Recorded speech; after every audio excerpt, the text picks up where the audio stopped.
Fertiliser આપણે કહીએ ને એનો વિભાગ છે. અહીંયા આગળ અમે છેલ્લા લગભગ 35 વર્ષથી બેક્ટેરિયા ફૂગ એટલે સૂક્ષ્મજીવો છે એનો ખાતર તરીકે ખેતીમાંથી ઉપયોગ કરો ને એની પર સંશોધન ચાલે છે. અને છેલ્લા લગભગ 20 વર્ષથી અમે અહીંયા આગળ એ બાયો ફર્ટિલાઇઝર બનાવી અને ખેડૂતોને આપીએ છીએ. બરાબર છે.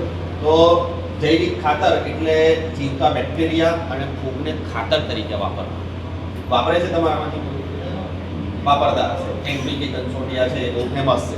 એ આપણે એની પ્રોડક્ટ છે. અહીંયા જ એનો જન્મ થયો. બરાબર. ગુજરાતની અંદર આજની તારીખની અંદર આખા ભારતની અંદર સૌથી વધારે પ્રવાહી જૈવિક ખાતર ગુજરાતમાંથી થાય ને એમાંથી આણંદમાં આખા ભારતમાં જે પણ જૈવિક ખાતરની લિક્વિડની ટેકનોલોજી છે ને એ બધી અહીંયાથી આપણે 14 કંપનીઓની ટેકનોલોજી આપી છે. એટલે એવા બેક્ટેરિયા અને ફૂગ કે જે આપણે ખાતર તરીકે વાપરીએ, યુરિયા ડીએપી જેમ વાપરીએ એવી. બરાબર. પણ આની કામ કરવાની પદ્ધતિ છે ને અલગ છે. આ બેક્ટેરિયા અને ફૂગ છે પર્યાવરણને સહેજ પણ નુકસાન ના થાય એવી રીતે રહી અને કામ કરી આપે. ભલે ફાયદો ના કરે પણ નુકસાન કોઈ દિવસ ના કરીએ. આ એવી વસ્તુ છે. બરાબર છે. તો આ બેક્ટેરિયા છે નરી આંખે જોઈ શકાતા નથી. બરાબર છે. અત્ર તત્ર સર્વત્ર બધી જગ્યાએ છે. બરાબર. અને એનું પોતાનું મહત્વ છે. આપણે એવું સમજતા હોઈએ કે ભાઈ બહુ નાનો જીવ છે, આ શું કરી લેશે. એની સીધી એક સાદું ઉદાહરણ આપું. આપણું શરીર છે એની અંદર લાખો કરોડોની સંખ્યામાં બેક્ટેરિયા રહેલા. ક્યાં આગળ બોલ ક્યાં રહેલા છે? આંતરડા. આપણું નાનું આંતરડું છે ને એનું ઘર છે. શું કામ કરે ત્યાં રહી? આપણા શરીરની અંદર રહે. આપણા શરીરની અંદર શરીર છે આપણે જે પણ ખાવાનું ખાઈએ ને એમાંથી પૂરેપૂરા પોષક તત્વો મળતા નથી.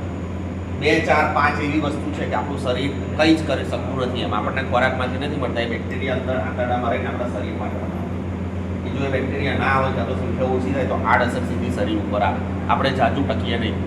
બરાબર છે. ગોળું આવી જાય, જીભ આવી જાય. બરાબર છે. પાછું દહીં ખાવ એટલે હરકું થઈ જશે. બરાબર. કેમ એવું? એ બેક્ટેરિયાની સંખ્યા ઓછી થઈ જાય. દહીં એવી વસ્તુ છે કે એની અંદર શું હોય? બેક્ટેરિયા. લેક્ટોબેસિલસ નામના બેક્ટેરિયા હોય. દૂધ કરતાં દહીંને છાશ વધારે ફાયદો કરે. કેમ?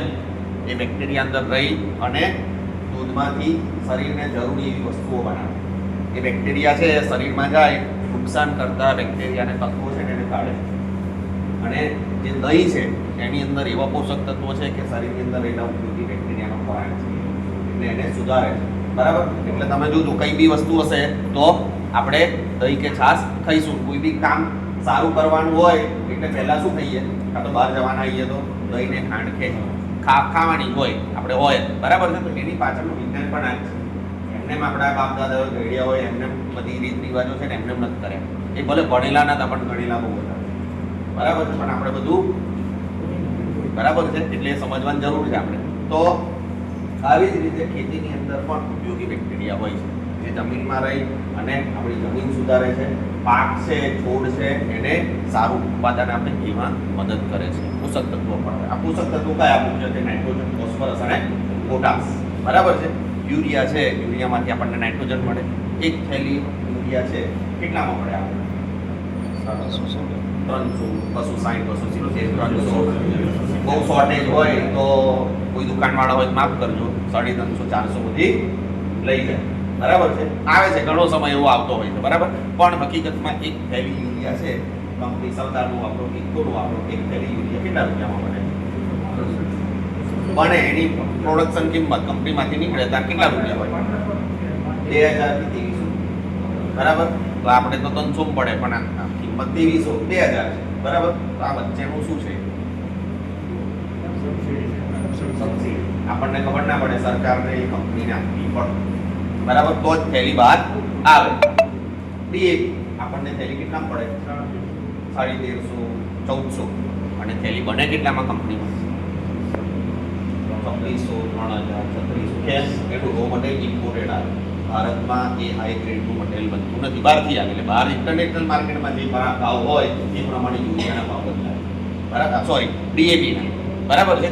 તો આ આપણી આ સબસિડી છે એ સબસિડી આપણે જે કહીએ છીએ ભારતનું બજેટ કેટલું છે વર્ષમાં?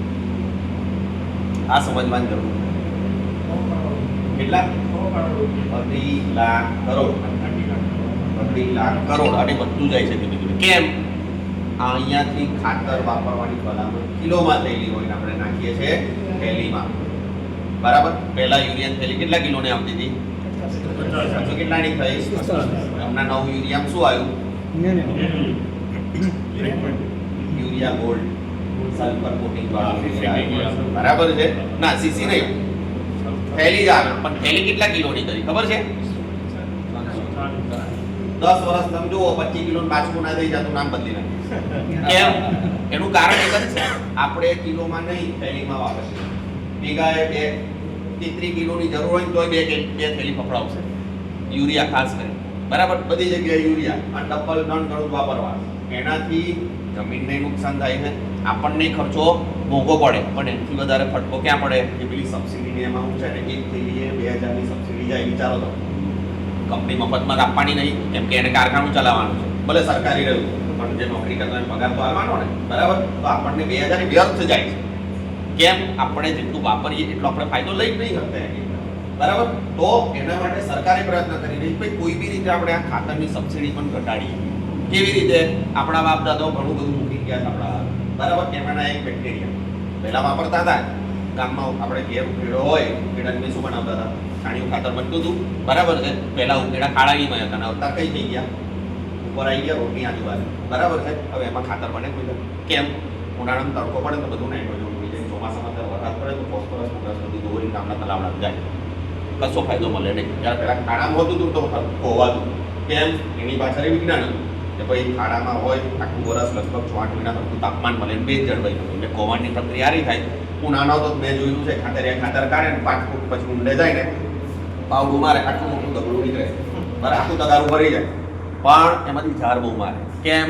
એ ગરમી છૂટી પડે ને તમારું જે પણ કચરો છે એ કોવાઈ વ્યવસ્થિત કાળા કલરનું થાય. એ હ્યુમિક પાકું હ્યુમિક એસિડ તમારામાંથી ઘણા વાપરતા હશે. બરાબર. પણ એ કયું આવે? કેમિકલ આવે ચાઇના. હમણાં જે પડી લાયા હતા પીડીઓ હતા, રિટાયર્ડ પીડીઓ આનંદના હતા. બરાબર છે. પોતાની કીધી છે કેમિકલ વગરની કરે, એમને કોઈકે કીધું કે હ્યુમિક એસિડ વાળું છે. બરાબર. આ વાપરો. એ લઈને એમને કીધું વાપરવું હોય તમે વાપરો, પણ અમે તો સજેસ્ટ એવું કરીએ બજારની અંદર 90-95% પ્રોડક્ટ છે કેમિકલ વાળી આવશે.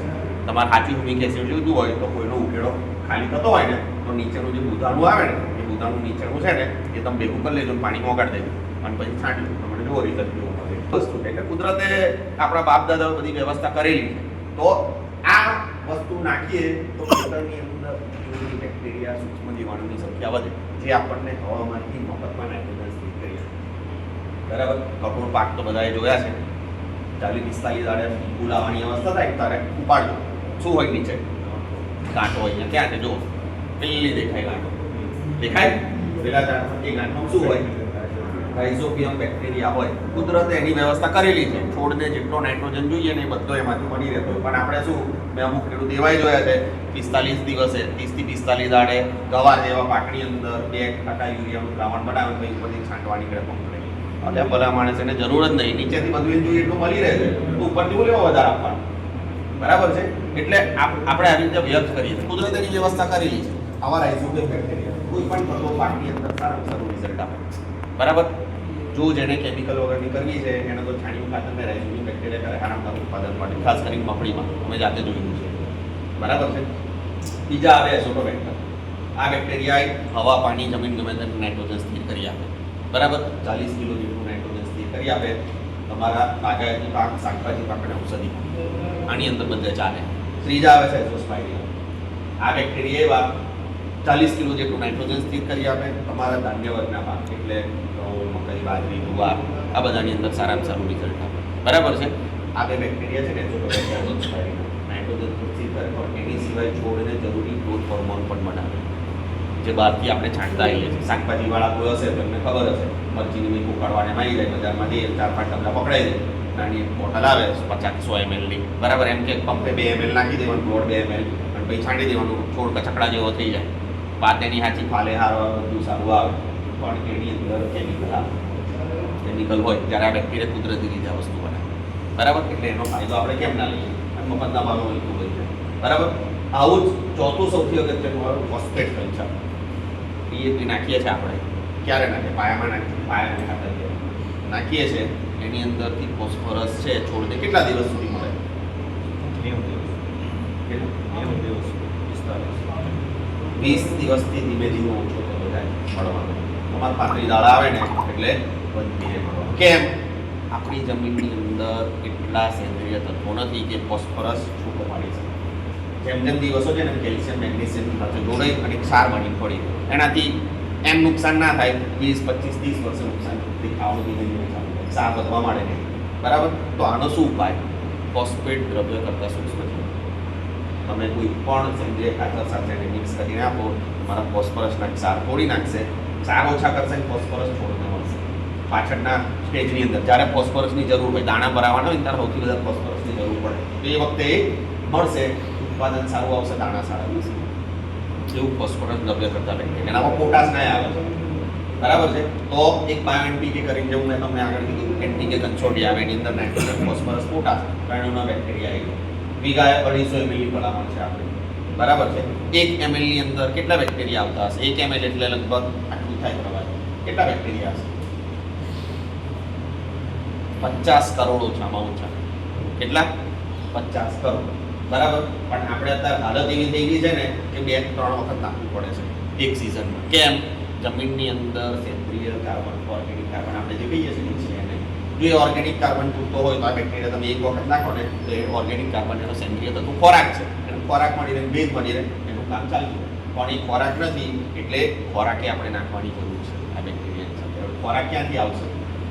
છાણ તો બહુ છે એની, એ હકીકત છે. બરાબર છે? આવું ગાય ભેંસ રહીને એ ઘેર આપણે તબેલા હતા, ધીમે ધીમે કોડિયા હતા, કોડિયામાંથી તબેલા થઈ ગયા, તબેલા એવું બંધ થવા માંડ્યા. બરાબર છે? કેમ કે માણસ મળતા નહીં, કામ થતું નથી. બરાબર? તો એનો બીજો શું ઉપાય? લીલો પડવાશ સારામાં સારો એક. બરાબર છે? સણ છે નાખી દો, 45 દાડા પહેલા દબાઈ દો, તમારે સારામાં સારું રિઝલ્ટ મળે. એના સિવાય બીજું હા, લીલો પડવાશમાં બધું આવી ગયું. કોઈ પણ કઠોળ તમે કરી શકો લીલા પડવાશમાં. સૌરાષ્ટ્રથી કોઈ આવે છે રાજકોટ બાજુ? કોઈ નહીં, કચ્છના જ છે બધા. એટલે ત્યાં આગળ ખેડૂતોએ નવું ચાલુ કર્યું. કપાસ કરે ત્યાં આગળ કપાસની કરાટી છે, સીડર મશીનો 4-5 ખેડૂતો ગામમાં ભેગા થઈ લઈ દીધા, આટલા ટુકડા થઈ ગયા કપાસના. ખેતરનો જે કૂણો ચાપ વાળો હોય એટલે જ્યાં સૌથી વધારે પાણી ભરે ત્યાં ખાડો કરી નાખે, એમાં એ બધું નાખી દે અને ડિગ્રેડર બેક્ટેરિયા આવે. વેસ્ટ ડિકમ્પોઝર કદાચ તમે સાંભળ્યું હોય એવા ડિગ્રેડર બેક્ટેરિયા આવે. એનું દ્રાવણ બનાવીને કપાસની કરાટી ઉપર નાખી દે, ઉપર થોડું એને ચારી લે. લગભગ તો ચારવા જેવું રહ્યું નહીં, બધું ખાતર થઈ ગયું હોય, એને કાઢી લે, ચાસમાં પછી આપે. વિચારો તમે, સેન્દ્રિય ખાતર જે આપણે એમને ખેતરમાં ટોલીથી નાખી દઈએ એ ચાસમાં આપે. ખેતરે તમારું ચોખ્ખું રહે અને જે ગાયનું છાણનો પ્રશ્ન છે, ગાય ભેંસના પશુના છાણમાંથી પણ સોલ્વ. બરાબર છે? સારામાં સારું અંદર સેન્દ્રિય તત્વો જાય. એટલે આવા ડિગ્રેડર બેક્ટેરિયા ખૂબ પણ હવે આવવા માંડી છે. આપણો છાણિયા ખાતરનો પ્રશ્ન હતો એ પણ હલ કરનાર.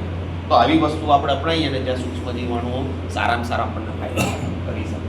તો